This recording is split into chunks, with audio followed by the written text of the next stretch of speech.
नमस्कार, एक बार फिर से आप सभी का स्वागत है हमारे YouTube चैनल के इस मंच पर। कुछ दिनों से बसपा और सपा को लेकर के जिस प्रकार से बहुजन समाज पार्टी की मुखिया हमारी मायावती जी समाजवादी पार्टी पर हमलावर हुई हैं और उन्होंने बहुत ही तीखा आरोप लगाया है। जिस प्रकार से मायावती जी ने 2019 के गठबंधन को लेकर के समाजवादी पार्टी के प्रमुख अखिलेश यादव के ऊपर आरोप लगाया है कि मायावती जी का कहना है कि 2019 के लोकसभा के चुनाव के बाद समाजवादी पार्टी के मुखिया अखिलेश यादव फोन उठाना तक बंद कर दिए थे। जबकि अखिलेश यादव ने जवाब में कहा है कि जिस वक्त वो फोन कर रही थी उस टाइम बसपा और बसपा के नेता एक ही मंच पर मौजूद थे। ऐसे आपको बताते चले 2014 में जिस प्रकार से बसपा अकेले चुनाव लड़ी थी और उसका रिजल्ट शून्य रहा था और उसके ठीक लगभग 10 साल के बाद बसपा 2024 के लोकसभा चुनाव में किसी की तरफ न होते हुए न वो इंडिया गठबंधन की रही न वो एनडीए गठबंधन की रही और उसका खामियाजा बसपा को भुगतना पड़ा और बसपा एक बार फिर से 2014 का रिकॉर्ड कायम करते हुए 0 सीट पर सिमट गई। उसका जो कारण समाज के बीच में, जो जनता के बीच में, जो वोटर के बीच में गया, भले ही हम और आप कितने भी पढ़े लिखे वोटर हो, लेकिन समाज के कम पढ़े लिखे या एकदम पढ़े लिखे वोटर ने वो भी अब समझते हैं कि कहाँ गठबंधन हुआ है और कहाँ तलवारें खींची हुई है, कहाँ हाथ मिला हुआ है और किसका मतलब क्या है। ऐसे 2024 का चुनाव हुआ तो बसपा जिस प्रकार से अभी एक ढलान की तरफ जा रही है, उनके कार्यकर्ता और उनके वोटर छिटक करके दूसरे पार्टियों से दिल को जोड़ लिए हैं।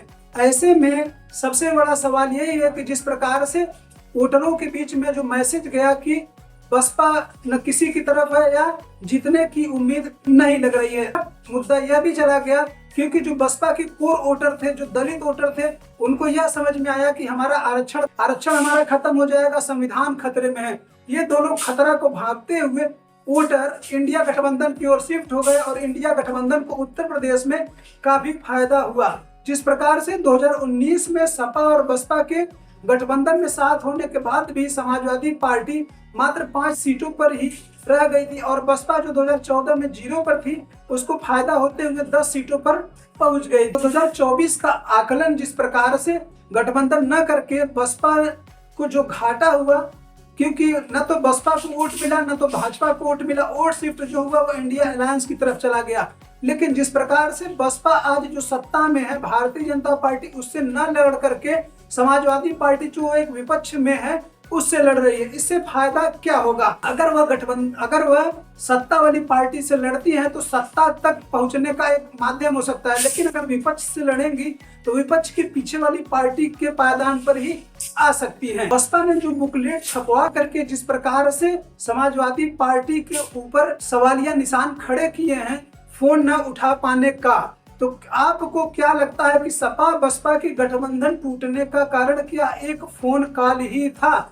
आप सभी को क्या लगता है? वैसे बसपा खोए हुए जनाधार को पाने के लिए मेहनत कर रही है। अगर बसपा जमीन पर उतर करके काम करती है तो बसपा एक बार फिर से खड़ी हो सकती है। ऐसे आप सभी लोगों को क्या लगता है कि बसपा को क्या करना चाहिए जिससे बसपा एक बार फिर से 7 से 12 तक बसपा पूर्ण बहुमत में थी।